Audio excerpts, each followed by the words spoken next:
Both my parents were killed and murdered right in front of me.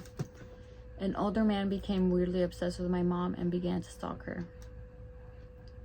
My mom reported him to the police and got a restraining order to keep him away from her. This did not stop the older man. This made him want her even more. If I can't have her, no one can. He said this as he slit her throat and made me watch. I was 13 in our suburban home near Chicago. We had the perfect family, straight out of a fairy tale, it felt like. My dad was a CEO for a big bank and my mom was a flight attendant. They always made sure to provide everything for me and had the best opportunities. And this old man took that from me. Why me? Why couldn't it have been someone else's parents? Should have killed me too. He got away that night after killing my parents. I sat there tied up in a chair. I could taste the salt in my mouth from the tears that dripped down my face. I managed to escape and call 911. 911, what's your emergency?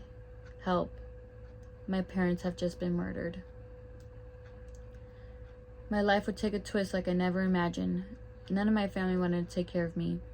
Thought I was too difficult. I mean, what did they expect? I had seen my parents murdered. The only family I had really known die in front of my eyes with no way of helping them. I knew my life was supposed to continue and the memory of my parents would soon fade. Except my life became harder. I guess I was too hard of a teenager to handle for my family. They placed me in foster care. I didn't think much of it. I was too depressed to even care. Oh well. I thought it couldn't be as bad as everyone made it out to seem like. However, it was worse than I could have imagined. I was constantly changing homes, weirdos that took care of me with a bunch of other children, some of the men that were responsible for me trying to do inappropriate things and tell me uncomfortable things in my ear. I started to rebel. I didn't see a future for myself.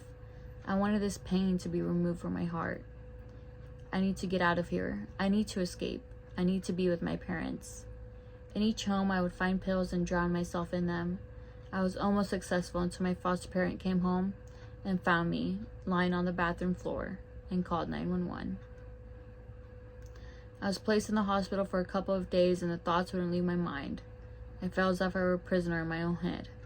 You're a failure. You could have saved your parents. You're not good enough. These thoughts would go on and on. I wanted the voices to go away. A nurse stopped in. Hi, honey, how are you? Just going to check a few things here and you should be good to go back home in a few hours. The thought of going home made me sick to my stomach.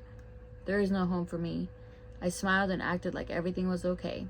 I had to do it. I had to be successful. I couldn't fail this time. I noticed a blade to the right of me. My mind goes blank. Memories flashing from when I was a baby with my parents. I wanted to jump into these memories and hug them again, relive them. But these memories were quick and flashed so fast. That's when I see a godly figure. Is this real? It can't be. I actually died? I look around. I'm in the clouds floating. I'm standing in front of a gold gate. On the other side is this beautiful winged man with the most warming aura. My child, you were supposed to overcome this pain. I couldn't bear to live my life like nothing happened.